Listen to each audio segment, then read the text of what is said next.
All right, guys, for today's video, I have an outgoing BGS submission. There are a number of cards in here that I have cracked from either previous orders that I have submitted or different purchases that I've made, and I'm trying to either get a higher grade in them or just, get them in a BGS slab with some subgrades. I do still like the subgrades, and I think that a lot of actual collectors and investors really like the subgrades. They kind of appreciate what that shows, but we'll kind of just jump in and go from there. So for the first couple cards, they're the same cards. I'm going to show them. I have two Bowman's Best Refractor, Juan Soto's, his rookie card from 2018. So these cards are super mint. I picked these up for $10 each at my card shop locally. And it was like a year or two ago. I'm going for a BGS 10 on these. If it's a 9.5, it is what it is. It's fine. I definitely could get a PSA 10 with both of them, I'm sure. But I really am going for that BGS 10, so I'm just kind of risking it on that. But hopefully, fingers crossed, we get something back. So this next card's a little bit up for debate, but it's a Yoan Moncada Museum Collection from 2017. This is back when he was a rookie. So I picked this card up for really good value. I think it was under $200 right at the beginning of the season when he started struggling. And, it's a one of one. Like, I mean, it's rookie year. I mean, it doesn't have the rookie card logo on it, unfortunately. But the card looks really nice. And, there's some people that kind of debate whether you should even be submitting one of ones and just kind of keep them in a one touch. But, I like it. Like, I think that it does add some value to it if you can get it in a pretty good grade. And, yeah, I mean, I prefer it in a slab. So setting it in at $35.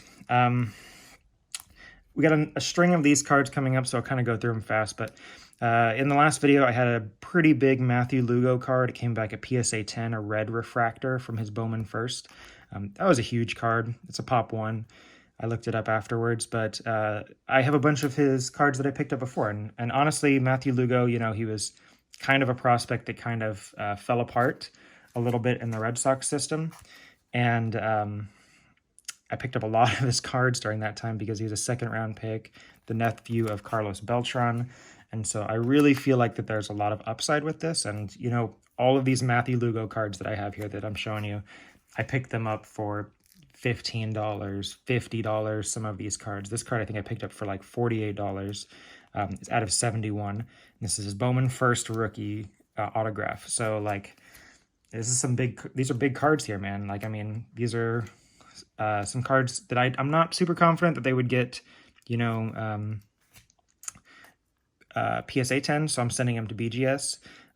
Really trying to go for that 9.5, and I do think that for Bowman First cards, that doesn't matter too much, at least in terms of the collector. Like, if it's a 9.5, they still appreciate it. So, next card.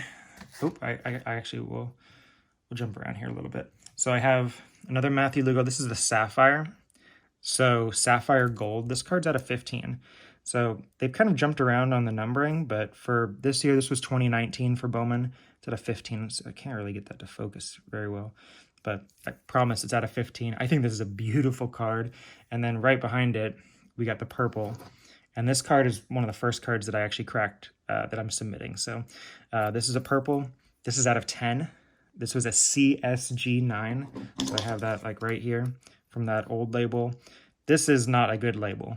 I'm going to be honest with you. It doesn't have the subgrades like they used to have for these green labels. And I just don't think that it's very appreciated. And especially without the subgrades, I definitely wouldn't have submitted it at that level. But, Matthew Lugo was nobody until this year, really. Next up, I got a Dylan Carlson. This is a Topps Finest Red Refractor out of 5. So really big fan of those color match cards. There's a little bit of print line on this, which is why I didn't send this to PSA, hoping for that 9.5, but, we'll kind of see how it goes. Next card up, it's a patch card. You're going to see a lot of Robert in this, like Luis Robert. This is his second-year card. It's a patch card. I think that he still is going to be great. I think his value has tanked, and it's a little bit warranted, but I think it's really dropped more than it should have. And so, this is a nice card. It's a 3-4 color patch here.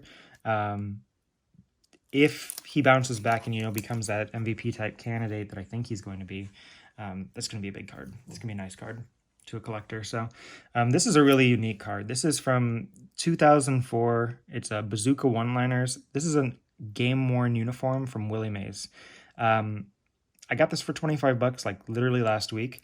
I think that game-used memorabilia, you know, from vintage, old school players is just super, super undervalued in the hobby, especially with how much relics and patches have kind of, you know, tanked with desirability.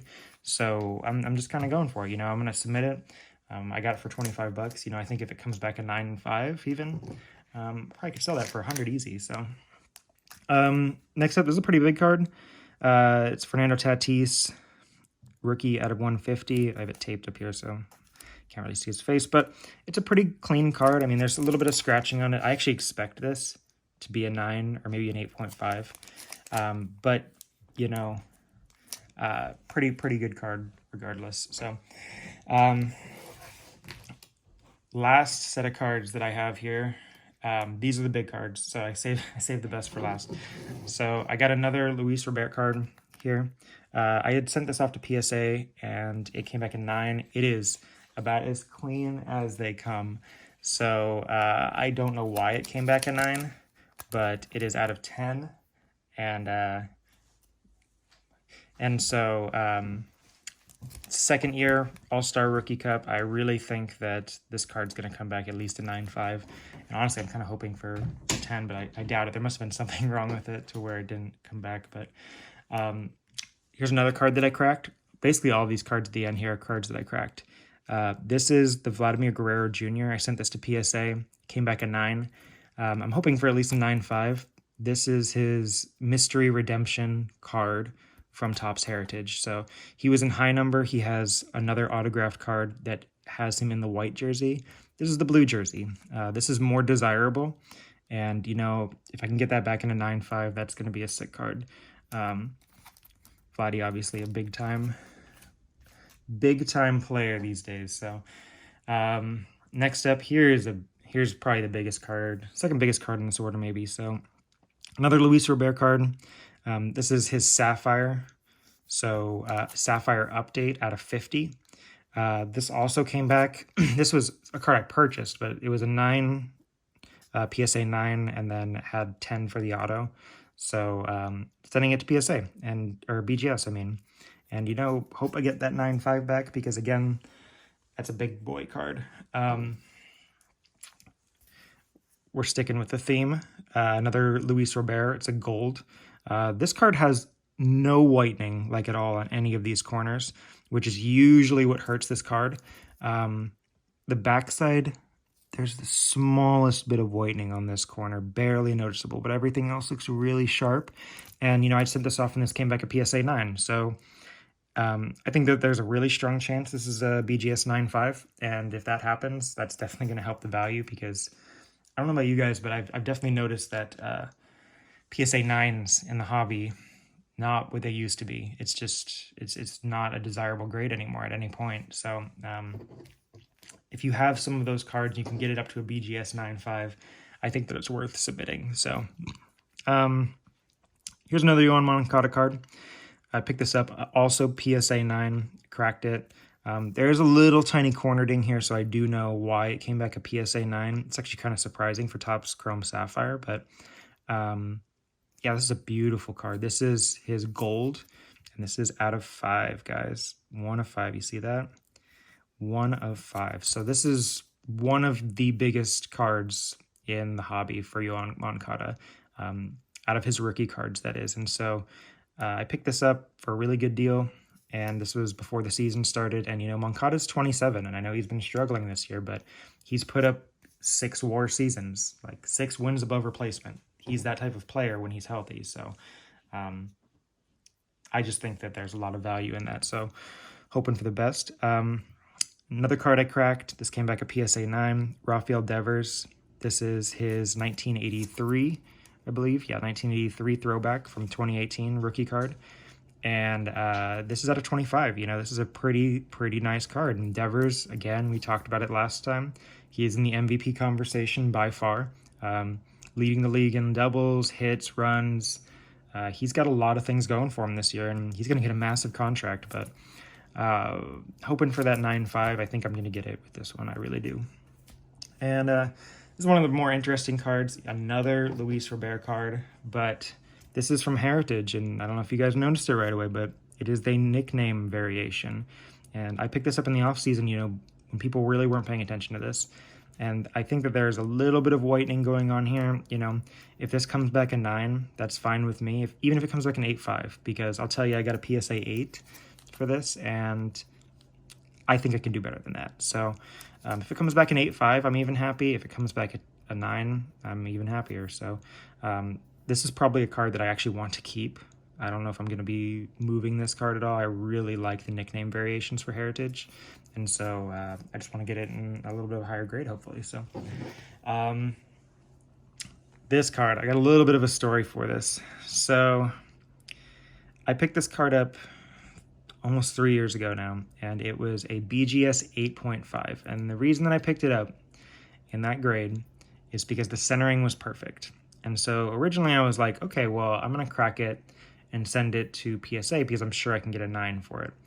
Well, I cracked it, and I talked about this a little bit in my previous videos, but any of the chrome cards that I get, generally speaking, I'm going to wipe them down a little bit. And this had all sorts of scuffing on it, guys. Like, it looked pretty rough, honestly. It's no question it got a 8.5 because of surface, which I think the surface on the card was an 8 as the grade, which was warranted. But after I wiped it down, it all came off. Literally all of it. It was just like a print roll, or I don't know what happened, but it was just like a little bit of muck.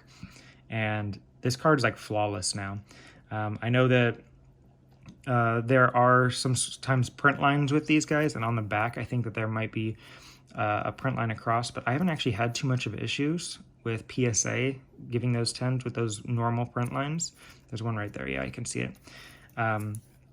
But I really do think that this card has an opportunity to be a 9.5 at least, if not a 10. I mean, it is mint now. And so I had sent it to PSA, and it came back that 9, but we're going to go for a 9.5 at least. And so that would be pretty wild, cracking an 8.5 and getting it all the way up to a 9.5. So another card that I cracked, Heritage Rafael Devers autograph. I picked this card up again for like $50 back in the day, guys. Like, it's ridiculous what the prices used to be back in 2019, 2018. Like, I was buying cards. That was when I was first getting into the hobby, and I'm so glad that I did, because I was able to get cards like this at prices that you will never see again. So I sent it into PSA, came back that 9, hoping for a 9.5 from BGS, because Heritage is a big card. So here is a Wander Franco gold foil. I purchased this. It does have a little bit of a corner ding here, so I'm hoping for that 9.5. I'm sure the corners will get a 9. I'm hoping for a 9. That way I can get a 9.5 on everything else. But gold foil Wander, I mean, it's kind of hard to argue that this is a big card from him. So I think that there's still a lot going on for him, and I think that he's going to bounce back. So Kyle Tucker.